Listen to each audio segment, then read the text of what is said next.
السلام علیکم ورحمۃ اللہ وبرکاتہ۔ Welcome to my YouTube channel online Quran سیکھیں، اور میں ہوں فاطمہ حسین۔ آج ہم آپ کو تفخیم اور ترقیق میں لام کے قواعد بتائیں گے کہ لام میں کہاں تفخیم ہوگی، کہاں ترقیق ہوگی، اسے کب موٹا پڑھیں گے، کب باریک پڑھیں گے۔ لیکن اس سے پہلے اگر آپ ہمارے چینل پر نئے ہیں تو ہمیں لائک کیجئے، سبسکرائب کیجئے اور بیل کے بٹن کو دبانا نہ بھولیں تاکہ ہماری ہر آنے والی نئی ویڈیو آپ تک بآسانی پہنچ سکے، اور صدقہ جاریہ کی نیت سے شیئر کیجیے۔ شروع کرتے ہیں اللہ تعالیٰ کے بابرکت نام سے۔ اعوذ باللہ من الشیطان الرجیم، بسم اللہ الرحمن الرحیم۔ اللہم صلی علی محمد وعلی آل محمد کما صلیت علی ابراہیم وعلی آل ابراہیم انک حمید مجید۔ اللہم بارک علی محمد وعلی آل محمد کما بارکت علی ابراہیم وعلی آل ابراہیم انک حمید مجید۔ سب سے پہلے ہم جانتے ہیں کہ تفخیم کا کیا مطلب ہوتا ہے اور ترقیق کا کیا مطلب ہوتا ہے۔ تفخیم کا معنی ہے حرف کو پر پڑھنا، اور جو حرف پر پڑھا جائے اسے ہم مفخم کہتے ہیں۔ ترقیق کا معنی ہے کسی حرف کو باریک پڑھنا، اور جو حرف باریک پڑھا جائے اسے مرقق کہتے ہیں۔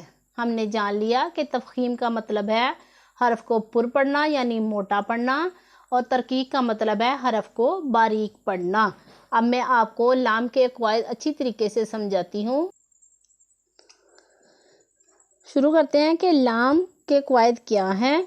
اس میں جلالت یعنی اللہ تعالیٰ کا نام، اس میں جلالت اللہ عز و جل کے لام سے پہلے حرف پر زبر یا پیش ہو تو اس میں جلالت اللہ عز و جل کے لام کو پر پڑھیں، اور اس میں جلالت اللہ عز و جل کے لام سے پہلے حرف کے نیچے زیر ہو تو اس میں جلالت اللہ عز و جل کے لام کو باریک پڑھیں، اور اس میں جلالت اللہ عز و جل کے لام کے علاوہ باقی تمام لام باریک پڑھے جائیں گے۔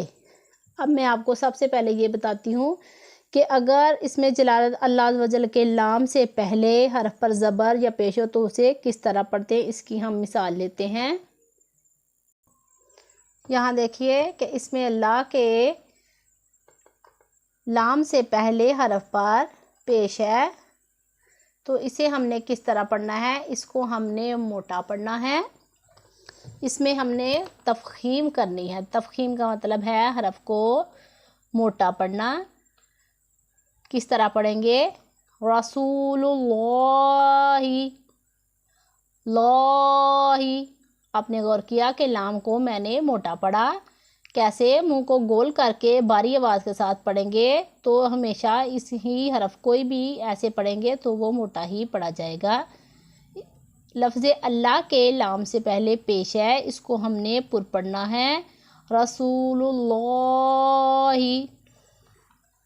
اگلی مثال لیتے ہیں کہ لفظ اللہ کے لام سے پہلے زبر ہے تو اس کو ہم نے کس طرح پڑھنا ہے۔ میں آپ کو بتاؤں کہ قرآن پاک میں بے شمار دفعہ اللہ تعالیٰ کا اسم گرامی آیا ہے،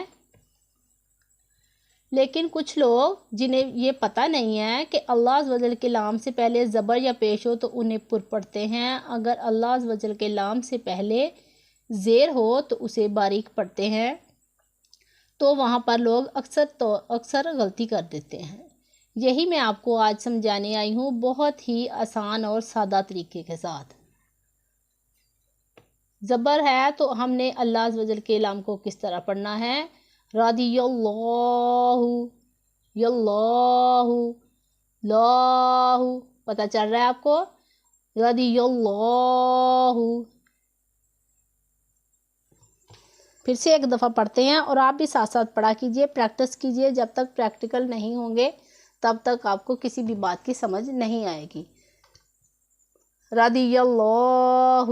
اب میں آپ کو بتاتی ہوں کہ لفظ اللہ کے لام سے پہلے اگر زیر آ جائے تو اسے ہم نے کس طرح پڑھنا ہے، اسے ہم نے باریک پڑھنا ہے۔ اس میں پھر کیا ہوگی؟ ترقیق۔ ترقیق کا مطلب آپ کو پتہ ہے کہ ترقیق کہتے ہیں باریک پڑھنے کو۔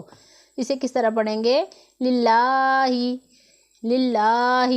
آپ نے فرق محسوس کیا کہ زبر والے لام کو کس طرح پڑھتے ہیں؟ اللہ عز و جل کے لام سے پہلے حرف پر زبر ہو تو اسے پڑھتے ہیں موٹا،